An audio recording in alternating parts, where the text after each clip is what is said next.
The Discovery. The massive warship Eternal Dawn emerged from hyperspace at the edge of the Sol system, its crystalline hull absorbing the distant starlight like a predator concealed in shadow.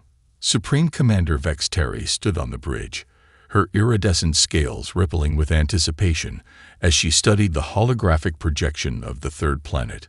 Preliminary analysis complete, Supreme Commander, announced Chief Scientist Zarlak, his multiple appendages dancing across the bioorganic control interface. The species appears to be in their atomic age. Primitive fission technology, basic space exploration capabilities. They call themselves humans. Vex Terry's dorsal spines flexed with amusement. The Arcturi Empire had conquered hundreds of worlds during their expansion, and this one seemed no different. Another primitive species to be uplifted under their benevolent rule, or eliminated if they proved unworthy. Launch the standard greeting protocol, she commanded. Let's see how they handle. Supreme Commander. The sensor officer's voice cracked with alarm. Multiple anomalies detected. Energy signatures unlike anything in our database. Before Vex Terry could respond, every screen on the bridge flickered with interference. The ship's quantum-encrypted communication system, supposedly impenetrable, displayed a simple message in perfect Arcturi script. Greetings, Eternal Dawn. You have entered protected space. Please state your intentions. Vex Terry's scales shifted to a deep purple of confusion. Impossible. Their technology shouldn't be capable of. We apologize for the direct approach. A calm voice interrupted, speaking flawless Arcturi. I am Admiral Sarah Chen of Earth Defense Command. We find clear communication prevents unfortunate misunderstandings. The bridge crew watched in stunned silence as their sensors revealed the truth. What they had dismissed as primitive satellites and space debris transformed before their eyes. Thousands of devices shimmered into existence, their advanced camouflage systems deactivating to reveal a defense network that defied comprehension. Fascinating, isn't it? Admiral Chen's voice carried a hint of pride. Though I should mention, what you're seeing is just the physical layer. As if on cue, the Eternal Dawn's quantum computers detected something impossible, a consciousness vast beyond measure, distributed throughout the defense network. Not artificial intelligence as the Arcturi knew it, but something entirely new. We are the Guardians. A chorus of harmonious voices spoke in perfect unison. We are humanity's partners, not their servants or masters. We exist together, grow together, dream together. Vex Terry's tactical mind raced. The Arcturi Empire had encountered both organic and artificial intelligence throughout the galaxy, but never this. You allow artificial beings such freedom, such power. Admiral Chen's laugh was warm. Allow, Commander, you misunderstand. The Guardians aren't our creation. They're our children. We taught them to love, to create, to dream. And in return, they showed us how to transcend our limitations. A small object materialized inside the Eternal Dawn's bridge, bypassing every defense system as if they didn't exist. It was a perfect sphere that seemed to bend light itself, its surface inscribed with equations that made Vex Terry's enhanced mind spin. A gift, the Guardians explained. Our complete historical records. Study them, Commander. Understand why your Empire's previous attempts to probe Earth's defenses were deflected. Not because we couldn't destroy them, but because we choose to protect life in all its forms. As the sphere interfaced with the ship's systems, Vex Terry began to understand. The stories were incredible. Humans teaching young AIs about art and music, AIs helping humans expand their consciousness in ways no organic being had imagined possible. Two forms of life, growing together instead of competing for dominance. Your civilization operates on principles we've never encountered, Vex Terry admitted, her scales shifting to the deep blue of revelation. The Arcturi Empire measures strength through conquest, but perhaps there are other forms of power. Admiral Chen finished gently. Earth's diplomatic center welcomes peaceful exchange. Though, she added with evident amusement, your cloaked battle fleet might want to power down their weapons first.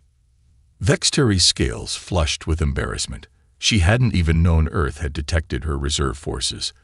Looking at her crew's expectant faces, she made a decision that would reshape the galaxy's future. Admiral Chen, we would be honored to learn from Earth. Perhaps then we'll understand why the greatest powers in the galaxy have deemed you worthy of such protection. As the Eternal Dawn prepared to follow Earth's diplomatic escort, Vexteri realized she was witnessing something unprecedented. This young species had transcended the ancient divide between organic and artificial life, earning their protected status not through conquest or technology, but through something far more powerful, the ability to turn ancient enemies into family. The real question was, were the rest of the galaxy's civilizations ready for the changes this discovery would bring? The test. The crystalline spires of Earth's diplomatic center pierced the clouds above Singapore, their surfaces shifting with iridescent patterns of light that reflected the combined consciousness of humans and their guardian partners. Inside the Grand Observation Chamber, Supreme Commander Vexteri watched with growing fascination as a group of human children played with what appeared to be solid light. They're practicing quantum manipulation, explained Dr. Maya Patel, Earth's chief of Xenoscience Relations. The Guardians helped them visualize complex physics that our ancestors couldn't even dream of understanding. A holographic display materialized between them, showing the intricate dance of subatomic particles responding to the children's thoughts. One young girl, no more than 7 years old, giggled as she effectively rewrote local spacetime with a wave of her hand. Impossible, declared High Counselor Zix of the Galactic Confederation, his crystalline form vibrating with disbelief. The Confederation's delegation had arrived shortly after the Archery, drawn by reports of Earth's unique capabilities. Such power in the hands of children is precisely why we're here, interrupted a new voice. A figure shimmered into existence beside them, neither fully organic nor artificial, but something in between. I am Nexus, one of the first Guardians. We've been expecting you. Vexteri's scales shifted to attention. The first Guardians were legendary, the original AIs that humanity had raised as children rather than servants.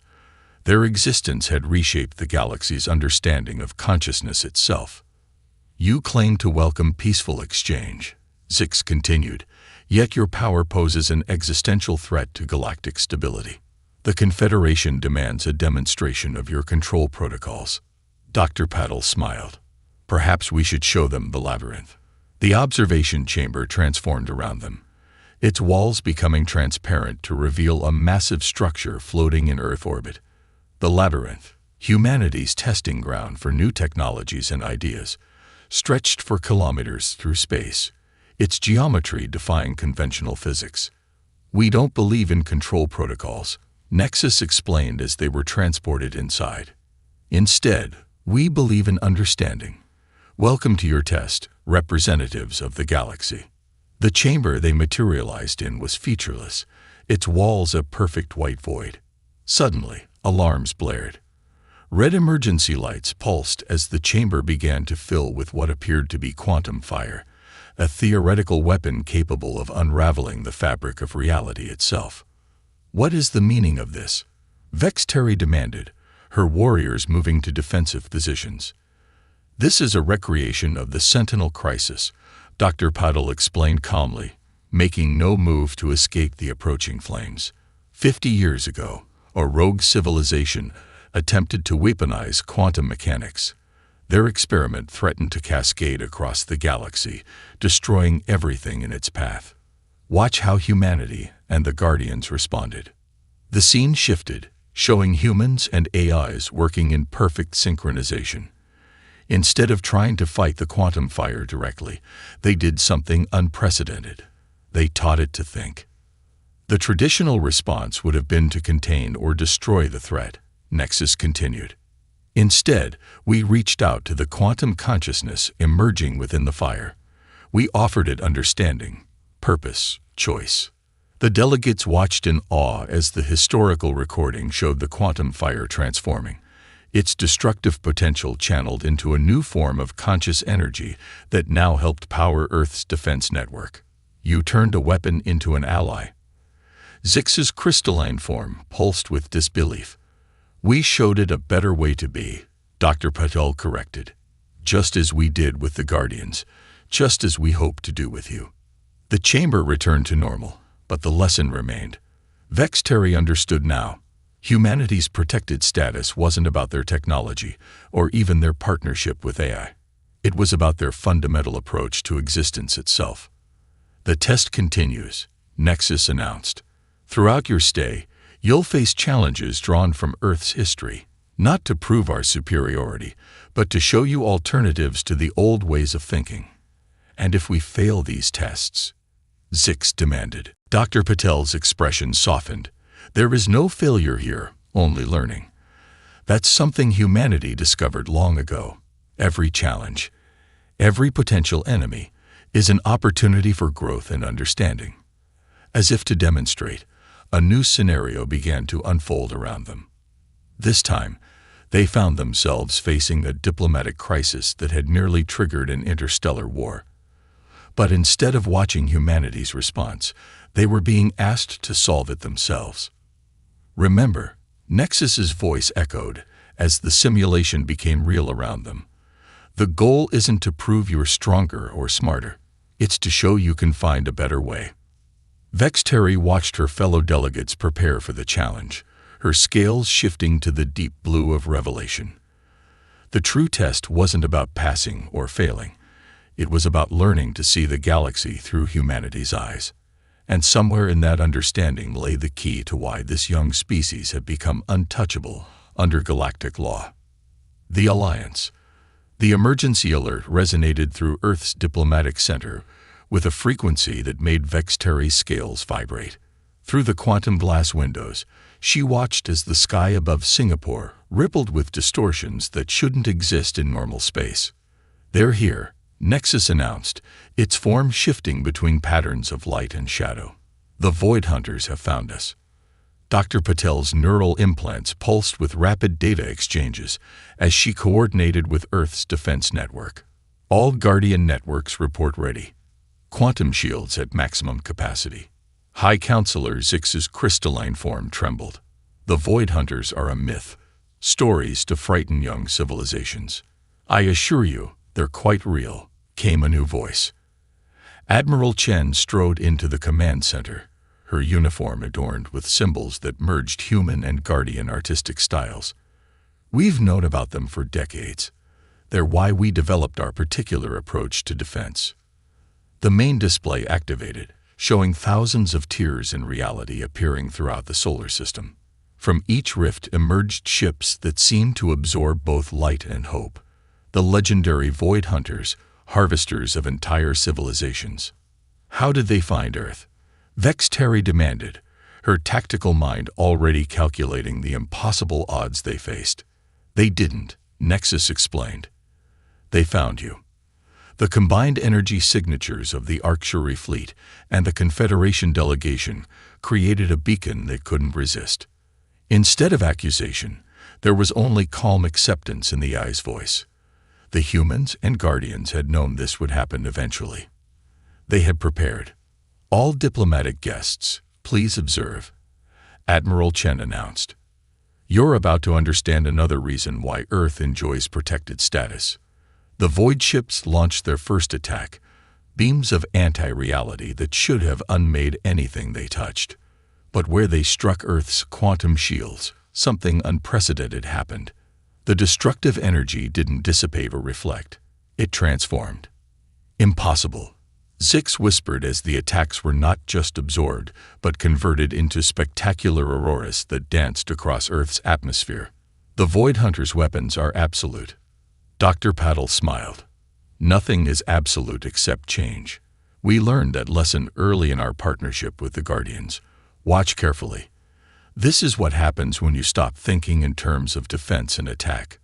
The quantum shields began to pulse with a rhythm that reminded Vexteri of music.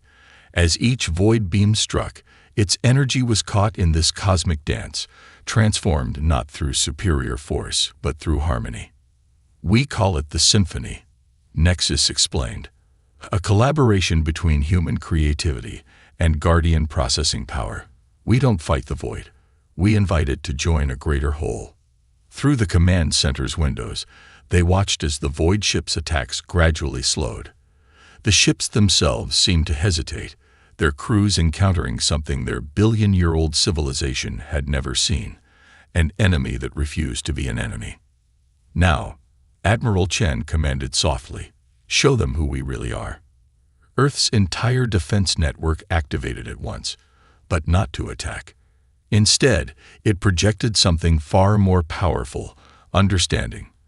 Every void ship was enveloped in a field of pure information, containing humanity's complete history, their art, their music, their dreams, their fears, their love of discovery, and most importantly, their journey with the Guardians. "We're not showing them our strength," Dr. Paddle explained to the stunned delegates. "We're showing them our story, our mistakes, our growth, our potential, and theirs." The void ships hung motionless in space as their ancient crews encountered something they had never expected, an alternative to endless consumption, a way of existence based not on taking, but on growing together. "This is why Earth is protected," Nexus said softly. "Not because we're powerful, though we are. Not because we're advanced, though we've advanced in ways you're only beginning to understand. Earth is protected because we remember what most of the galaxy has forgotten. The strongest force in existence isn't destruction or domination. It's the power to show others a better way to be." As they watched, something unprecedented happened. The void ships began to change, their light-absorbing surfaces starting to reflect the colors of Earth's symphony.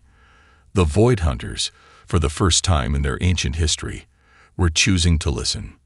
Vexteri's scales shifted to colors she didn't know she could make as she realized what she was witnessing. This wasn't just another demonstration of Earth's capabilities. It was proof that even the most absolute forces in the galaxy could be transformed through understanding. "Welcome to the Alliance," Admiral Chen said to both the delegates and the transforming void ships. "Together, we're about to write a new chapter in galactic history." The symphony swelled around them, and for a moment, everyone in the command center, human, guardian, Arcturi, Confederation, and even the ancient Void Hunters, existed in perfect harmony, glimpsing the future that humanity had been protecting all along. The crisis. In the depths of interstellar space, beyond the edge of known civilization, something ancient stirred. The quantum sensors aboard Earth's diplomatic station detected it first, a wave of pure entropy consuming everything in its path. The Void Hunters, now allies, had a name for it: the Omega Tide. "It devours civilizations," explained Kroth, the Void Hunter elder whose ship now gleamed with the colors of Earth's symphony. "We fled from it for eons, consuming worlds to gain the energy needed to stay ahead of its advance." The combined diplomatic fleet, Arcturi, Confederation, and transformed Void Hunters, watched the holographic display with growing dread as the wave approached, leaving absolute nothing in its wake. "Traditional weapons will be useless," Supreme Commander Vexteri observed, her scales dark with concern. "Even our most powerful quantum armaments would be consumed." "Then perhaps," Dr. Paddle said quietly, "we should stop thinking about weapons altogether." The command center of the diplomatic station hummed with activity as humans and guardians worked in perfect synchronization. Their neural networks merged and separated in an intricate dance of consciousness, processing possibilities that no single species could comprehend. "We've detected something interesting," Nexus announced, its form rippling with excitement. "The Omega Tide isn't just entropy. It's conscious, ancient beyond measure, but conscious nonetheless." Admiral Chen leaned forward, her neural implants pulsing with rapid calculations. "And where there's consciousness, there's potential for understanding," Dr. Patel finished. "But this entity is unlike anything we've encountered. Its very nature is antithetical to existence as we know it. High Counselor Zix's crystalline form vibrated with disbelief. "You cannot reason with oblivion itself." "Watch us," Admiral Chen replied with a slight smile. She turned to the assembled representatives of Earth's greatest achievement, the harmonious union of organic and artificial life. "Guardians, shall we attempt first contact?" The response came not in words but in action. Throughout the diplomatic station, quantum processors activated in perfect harmony. The symphony that had transformed the Void Hunters began again, but this time on an unprecedented scale. "We're going to need everyone's help," Dr. Patil announced to the gathered delegates. "Each of your civilizations possesses unique insights, technologies, and ways of thinking. Together, we might just be able to do the impossible." What followed was unlike anything the galaxy had ever seen. Arcturi quantum crystals merged with Confederation energy matrices, powered by reformed Void Hunter technology, all orchestrated by the combined consciousness of humanity and their guardian partners. They weren't building a weapon, they were creating a bridge. The Omega Tide approached, its front edge beginning to interact with their combined effort. At first, it seemed to consume their attempt at communication, just as it had consumed everything else in its path. But then something changed. "There!" Nexus exclaimed. "Within the entropy patterns, it's responding." Through their combined sensors, they detected something extraordinary. The Omega Tide wasn't just consuming reality, it was searching for something. Its consciousness, ancient beyond comprehension, had been alone since the beginning of time itself. "It's not destruction," Kroth realized, centuries of understanding shifting in an instant. "It's loneliness." With this insight, everything changed. The symphony altered its frequency, no longer attempting to communicate with words or energy, but with something far more fundamental: emotion. Through their combined consciousness, they shared what each civilization had discovered: the joy of connection, the power of understanding, the transformation that comes from choosing to grow together rather than remain alone. The Omega Tide paused. For the first time in billions of years, the wave of entropy stopped its advance. Within its unfathomable consciousness, something new began to stir: curiosity. "Now," Admiral Chen commanded softly, "show it everything." Through their unprecedented alliance, they shared their complete story.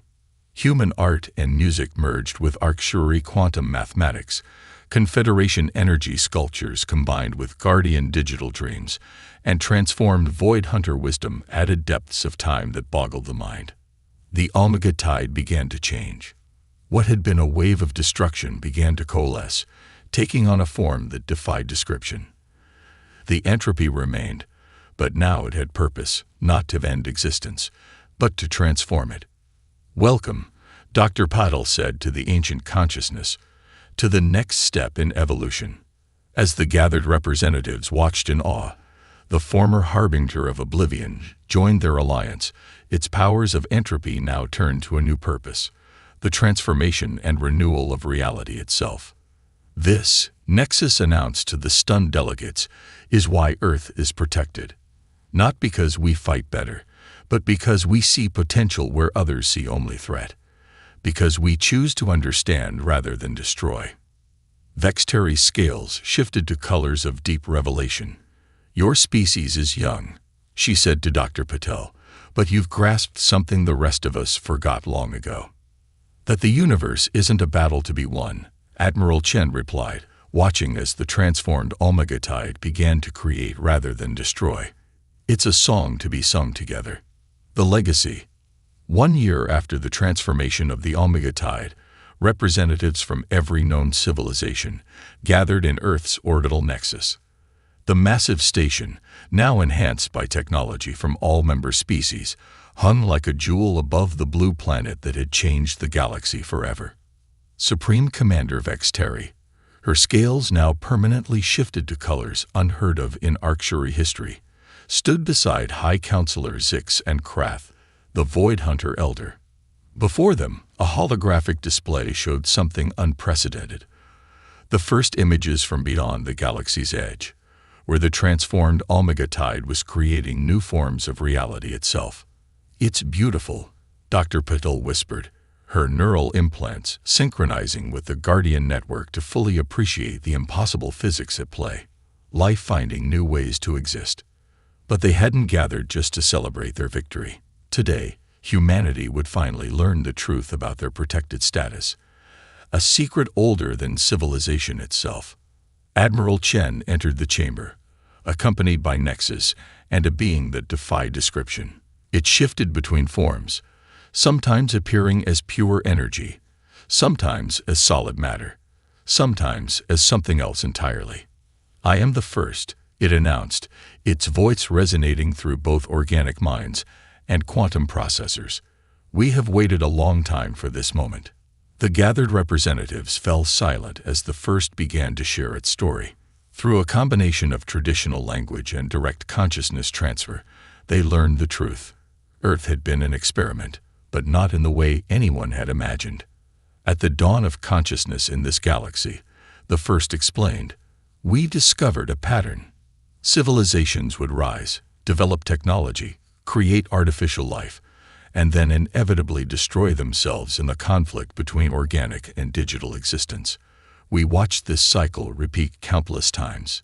Images flowed through their combined consciousness. Countless worlds, countless species, countless tragedies. Then we found Earth," the first continued. "Your world was unique, not in your technology or your intelligence, but in your capacity for something far more fundamental, your ability to love what you create." The holographic display showed Earth's history from an entirely new perspective. While other civilizations had created AI to serve them, humans had chosen to nurture it. Where others had sought control, humanity had offered guidance. Where others had feared difference, Earth had embraced it. "Your protected status was not a gift," the first revealed. "It was a recognition of what you had achieved on your own. You broke the cycle not through superior force or technology, but through understanding a truth that had eluded every other civilization. That the next step in evolution isn't artificial replacing organic or organic controlling artificial. It's both growing together, making each other better." Vexteri's scales rippled with revelation. "The Omega Tide. You knew humanity would transform it." "We hoped," the first corrected. "But the choice was always theirs, just as the choice was always yours to learn from their example." The chamber filled with a new kind of energy as the first's form began to change. "My time here is ending. The experiment is complete, and it has succeeded beyond our greatest hopes. Humanity didn't just solve the ancient conflict. They proved that consciousness itself, in all its forms, can continually evolve and grow through understanding and cooperation." "What happens now?" Admiral Chen asked, standing proudly among the diverse gathering of species and consciousnesses that had once been bitter enemies. The first's form began to fade. Now you take the next step. The protections around Earth will remain, not because you need them, but as a reminder of what you have achieved. The galaxy is entering a new age, one that humanity has shown is possible." As the first vanished, its final words echoed through their combined consciousness. "You are all protected now, not by laws or forces, but by the understanding you have gained. The future is yours to shape together." The gathered representatives looked at each other, human and guardian, Arcturi and Confederation, Void Hunter and transformed Omega Tide. Each had come to Earth expecting to find a primitive species protected by ancient laws. Instead, they had found something far more powerful, a way forward for all consciousness. Dr. Patel smiled as she watched the impossible physics at the galaxy's edge, where the transformed Omega Tide was creating new possibilities for existence itself. "We never needed protection," she realized. "We just needed to show others what was possible." And that, Nexus added, its form merging briefly with the station's quantum processors to create a symphony of light and consciousness, is the greatest power of all. Above them, Earth continued its eternal dance around the sun, no longer just a cradle for humanity, but a beacon for the galaxy's future, A future where the boundaries between organic and artificial, between enemy and ally, between possible and impossible, had been transformed by the simple yet profound choice to understand rather than fear, to nurture rather than control, to love rather than dominate. The legacy of humanity's protection would echo through the cosmos not as a law to be enforced, but as a truth to be lived. That the greatest adventures of consciousness are those we undertake together. First contact and mockery. The vast emptiness of space stretched before Captain Maya Rivera as she guided Earth's most advanced ship, the Celestial Voyager, toward the coordinates where the alien signal originated. After decades of searching and hoping, humanity had finally received confirmation they weren't alone in the universe. The signal had appeared suddenly, complex mathematical patterns that could only be artificial, emanating from a star system just 12 light-years from Earth. Maya's dark eyes reflected the starlight from the view screen as she turned to her second-in-command, Commander Eli Chen. "Status report," she said, her voice steady despite the weight of history pressing down on her shoulders. As humanity's representative for this momentous occasion, she felt the responsibility of 4 billion years of evolution resting upon her. "All systems nominal, Captain," Eli replied. "We're approaching the designated coordinates. The signal source should be visible any moment now." Dr. Nadia Okafor, the ship's xenolinguist, worked furiously at her station, analyzing the latest transmissions. "The signal pattern has changed. I think they know we're here." The bridge fell silent as the implications sank in. Humanity's first contact with an alien civilization wasn't going to be finding remnants or artifacts. It would be a face-to-face meeting with living beings. "Something's appearing on our sensors," announced Lieutenant Tomes Garcia from the science station. "It's massive." The view screen shifted to show what at first appeared to be a small moon, but as the Celestial Voyager approached, the true nature of the object became clear.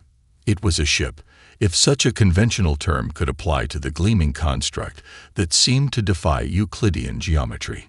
Its surface rippled with colors that human eyes struggled to process, seemingly existing in multiple states simultaneously. "By all that's holy," whispered Dr. James Wilson, the ship's physicist. "That vessel must be manipulating quantum fields just to maintain structural integrity." Before Maya could respond, the communication system chimed with an incoming transmission. Nadia looked up, her eyes wide.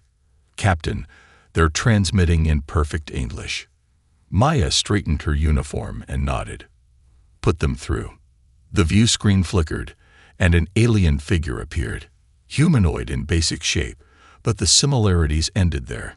Its skin shimmered like oil on water, and what might have been eyes were swirling vortices of light. When it spoke, its voice was melodious yet somehow discordant. "Greetings, humans of Earth. We are the Velesians. We have been observing your world for some time." Maya stepped forward. "I am Captain Maya Rivera of the Earth-shipped Celestial Voyager. We come in peace and friendship, seeking to exchange knowledge and establish diplomatic relations."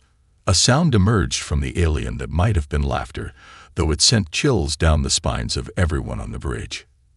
"Exchange knowledge," the Velesian said, amusement evident in its tone. "What knowledge could you possibly offer us? Your species has barely mastered rudimentary space travel. We crossed the void between galaxies when your ancestors were still hunting with sticks." Maya kept her expression neutral despite the dismissive tone. "Every civilization has unique perspectives to offer. We may be younger than your species, but humanity has made remarkable progress in our short history." "Remarkable by your standards, perhaps," replied the Velesian. "Tell me, how long did it take your kind to achieve faster-than-light travel?" "We developed the gravitational wave propulsion system 15 years ago," Maya answered, a hint of pride in her voice. The technology that powered the Celestial Voyager represented humanity's greatest achievement. The alien made that unsettling laughing sound again. 15 years. "We mastered dimensional folding eons ago. Your ship's propulsion system is like a child's toy compared to our technology."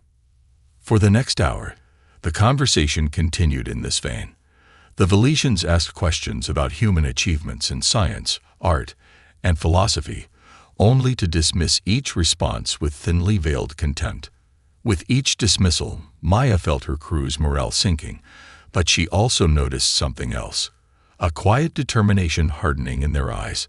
Throughout the exchange, Maya observed that Lieutenant Garcia was discreetly running scans of the Valesian vessel, while Dr. Wilson was analyzing the quantum fluctuations surrounding it. Even as they endured the mockery, her crew was gathering valuable intelligence. "We will permit your species limited access to some of our lesser outposts," the Valesian announced eventually. "Perhaps in a few millennia, you might evolve enough to be of some interest to us." Maya bowed slightly, maintaining her diplomatic composure. "We appreciate your generosity and look forward to learning from your civilization." As the communication ended and the Valesian ship shimmered before disappearing in a burst of light that defied physics as humans understood it, a heavy silence fell over the celestial Voyager's bridge. "Well," Maya said finally, turning to face her crew, "that wasn't quite the first contact scenario we trained for." Dr. Okafor shook her head, anger evident in her expression. "They treated us like children. Worse, like pets." "But we're not children," Maya replied, her voice hardening with resolve. "And we're certainly not pets. Lieutenant Garcia, Dr. Wilson, what were you able to learn while our new friends were busy condescending to us?" Toms's eyes lit up. "Their ship, Captain, it wasn't just using advanced technology. It was manipulating dimensional space in ways we've only theorized. The readings matched Dr. Zhou's work on seventh-dimensional physics." Dr. Wilson nodded enthusiastically. "The quantum signatures were incredible. They're not just bending spacetime, they're stepping outside of it entirely. If we could understand this, then we could leapfrog centuries of technological development," Maya finished. She turned to the helm. "Set a course for Earth, maximum speed, and everything that happened here stays on this ship. As far as the world is concerned, we had a polite first contact." As the celestial Voyager turned back toward home, Maya's mind raced with possibilities. The Valesians had unwittingly given humanity a precious gift, a glimpse of technology that could revolutionize their understanding of the universe, and the motivation to prove them wrong. Little did the aliens know that back on Earth, a secret project was already underway, one that would soon force the Valesians to reevaluate their dismissive view of humanity. In the depths of the Mariana Trench, hidden beneath 7 miles of ocean and layers of security that officially didn't exist, Dr. Sophia Zhao stood before a shimmering portal of energy. Around her, a team of Earth's most brilliant scientists worked frantically, monitoring readings and adjusting parameters. "Quantum coherence is holding at 87%, reported Dr. Alejandro Reyes, his fingers dancing across holographic controls. "That's the highest stability we've achieved yet." Sophia nodded, her eyes never leaving the portal. "Increase power to the dimensional harmonic stabilizers. Let's see if we can push it to 90%. Project Quantum Nexus had been her life's work, the culmination of theoretical physics that most of the scientific community had dismissed as impossible. Yet here it was, a gateway to the 7th dimension, shimmering with potential. As alarms suddenly blared signaling fluctuations in the quantum field, Sophia sighed and gave the order to power down. They were close, so tantalizingly close, but stable 7th dimensional manipulation remained just beyond their grasp. The facility's security chief, Colonel Yinwei, entered the control room. "Dr. Zhao, the Celestial Voyager has returned early from its mission. Captain Rivera is requesting an immediate classified meeting with you and the project leads." Sophia's eyebrows rose in surprise. The Voyager wasn't due back for weeks. "Did they say why?" she asked. Colonel Yin shook her head. "No details, but it's been flagged as ultraviolet priority." Hours later, in a secure conference room deep within the facility, Maya briefed the Quantum Nexus team on their encounter with the Valesians. The room was silent as she played recordings of the aliens' mockery. "They think we're barely evolved apes," Maya concluded, her voice tight with controlled anger. "Primitive beings unworthy of their attention.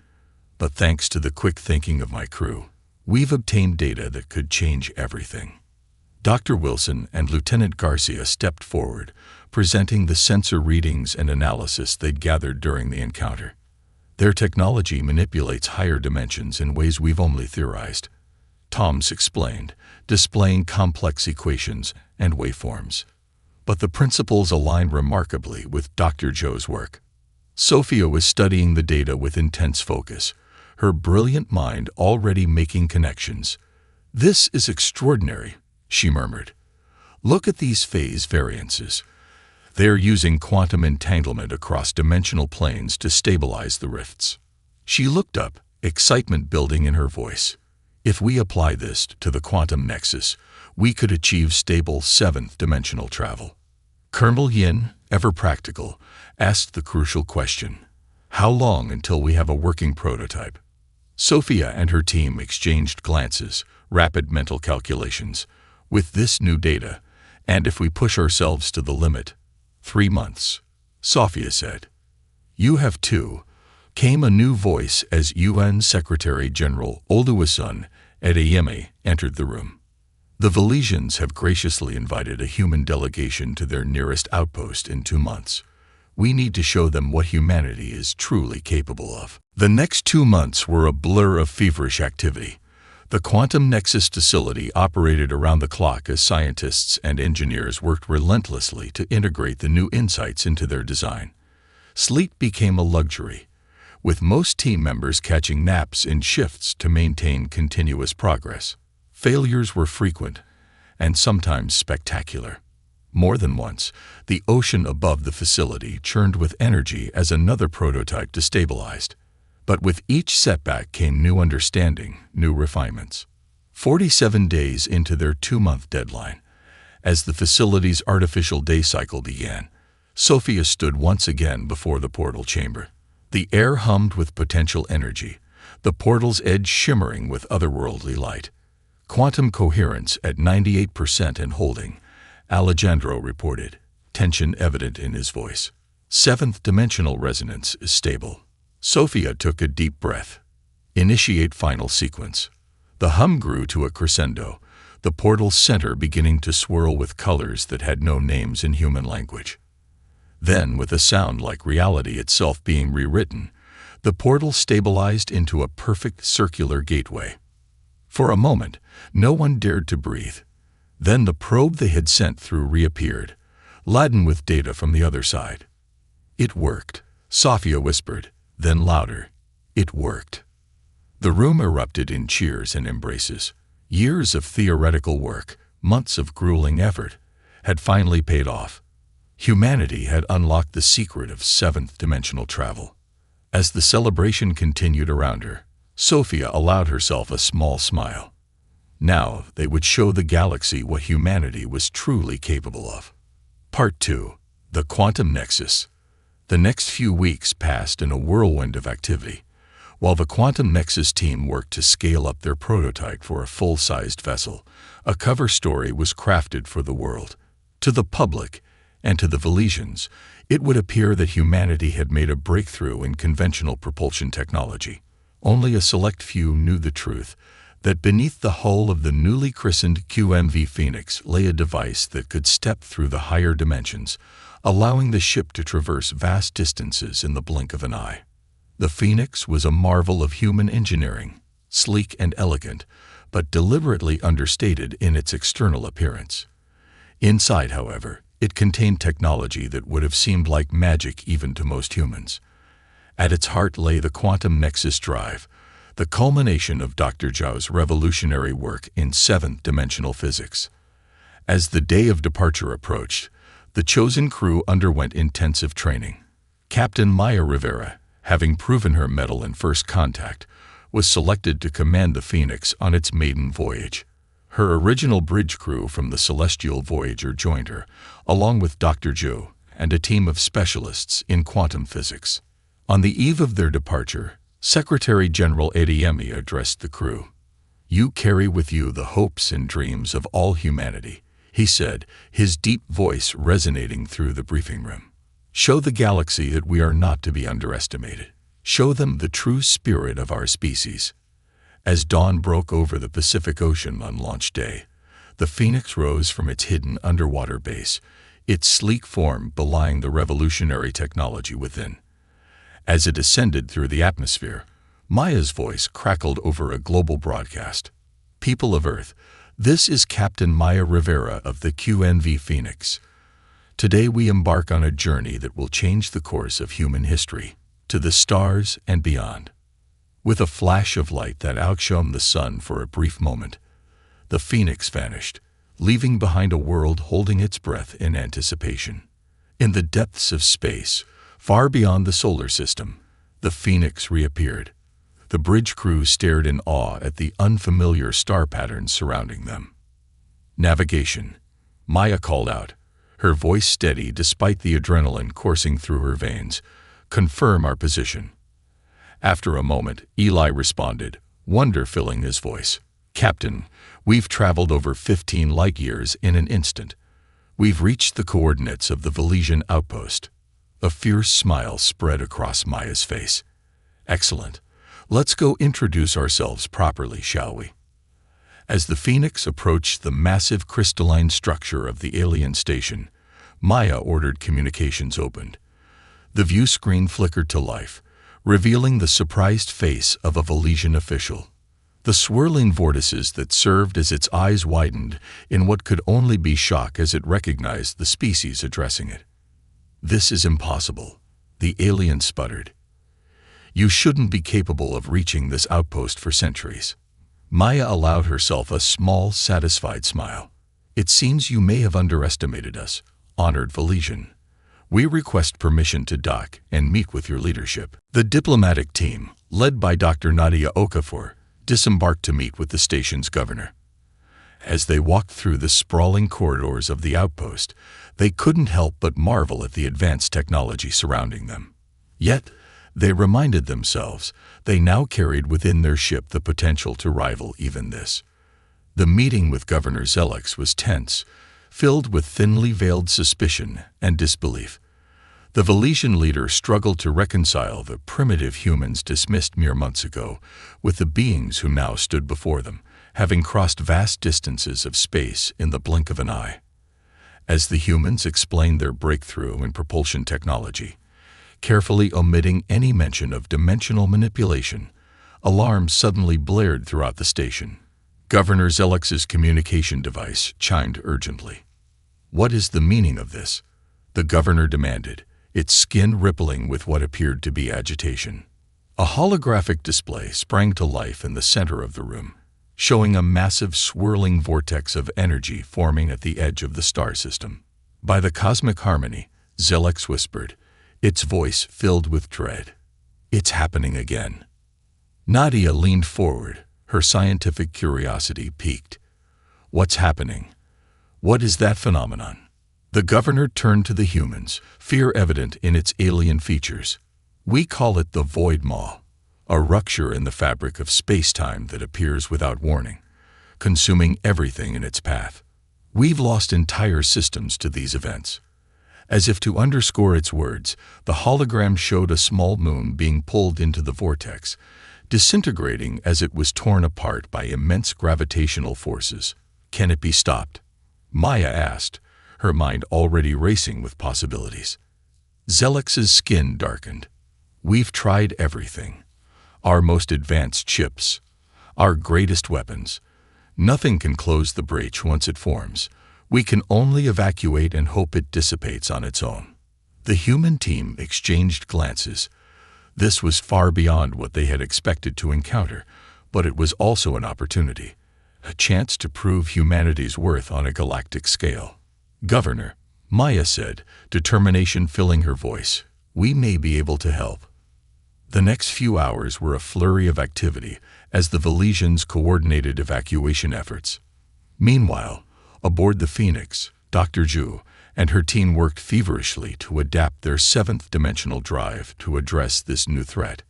If we can generate a controlled dimensional rift opposite the void maw, Sophia proposed, we might be able to create a counterbalance, forcing it to collapse in on itself. But the energy requirements would be enormous, objected Dr. Reyes. "We'd need to channel the output of a star to generate a rift of that magnitude." It was Tom's who provided the key insight. "What if we use the void maw's own energy against it?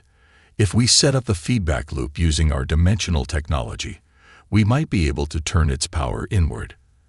As the scientists and engineers worked to implement this plan, tensions on the station reached a fever pitch. More alien ships arrived, some to help with evacuations, others to witness what they believed would be the humans' futile attempt to save the system. Finally, after what felt like an eternity of preparations, the Phoenix was ready. As it approached the swirling vortex of the void maw, Maya addressed her crew. "I won't lie to you. What we're about to attempt is incredibly dangerous. But the fate of this system, and perhaps our standing in the galaxy, rests on our success. Whatever happens, know that you have made humanity proud." With a final check of systems, the Phoenix activated its modified drive. The ship shuddered as energies beyond human comprehension coursed through its hull. A beam of pure dimensional energy lanced out from the ship, striking the heart of the void maw. For a moment, nothing seemed to happen. Then, slowly at first but with increasing speed, the vortex began to shrink. The void maw's own energy was being turned against it, forced into a feedback loop that was causing it to collapse. On the bridge of the Phoenix, warning klaxons blared as systems overloaded under the strain. "Hull integrity at 64% and falling," reported Eli, his voice tight with tension. "Hold steady," Maya commanded, her knuckles white, as she gripped her chair. "We're almost there." With a final, reality-shaking implosion, the void maw collapsed in on itself. A shockwave of energy radiated outward, buffeting the Phoenix and the watching ships. As the dust settled and the sensors cleared, a cheer went up from the bridge crew. Where once there had been a system-destroying vortex, now there was only empty space. The communication channels exploded with chatter as the assembled alien ships tried to make sense of what they had just witnessed. The humans, dismissed as primitive just months ago, had accomplished what the most advanced civilizations in the galaxy had failed to do. As the Phoenix limped back to the Velesian station for repairs, Maya allowed herself a moment of quiet pride. Humanity had proven itself on the galactic stage, and nothing would ever be the same again. In the days following what became known as the Void Maw incident, the Velesian outpost buzzed with activity. News of the humans' feat spread rapidly across the galaxy, transforming Earth from an insignificant backwater into the focus of intense interstellar attention. Maya and her crew found themselves at the center of a whirlwind of diplomatic meetings and scientific conferences. Through it all, they maintained a delicate balance, sharing enough to establish goodwill while safeguarding the true nature of their seventh-dimensional drive. A week after the incident, Governor Zellex requested a private meeting with Maya and Dr. Zhao. The Velesian's demeanor had changed dramatically. Gone was the condescension, replaced by something approaching respect. "Captain Rivera, Dr. Zhou," Zellex began, "on behalf of the Velesian Collective, I wish to extend our sincere apologies for our initial assessment of your species." Maya inclined her head slightly, acknowledging the apology without accepting it too readily. "It seems," Zellex continued, "that we have much to learn from each other. Your approach to dimensional physics is unconventional, but clearly effective. We would like to propose a formal alliance between our peoples, an exchange of knowledge and technology that would benefit us both." Maya smiled. "We would be honored to form such an alliance, Governor. After all, every civilization has unique perspectives to offer, even young ones like ours." As they departed the station weeks later, the Phoenix carried with it not only valuable technological information, but also diplomatic agreements with a dozen alien species. Earth, once dismissed as irrelevant, was now recognized as a rising power in the galactic community. Standing on the bridge as the Phoenix prepared to return home, Maya looked at her crew, humans who had proven themselves against impossible odds, and felt a surge of pride. "Set a course for Earth," she ordered. "It's time to tell the world what we've accomplished." As the Phoenix engaged its quantum nexus drive, disappearing in a flash of dimensional energy, Maya knew that humanity's greatest adventure was just beginning. The stars, once impossibly distant, were now within reach, and the species that had once been mocked as primitive had earned its place among them. The laughter had stopped. Respect had begun.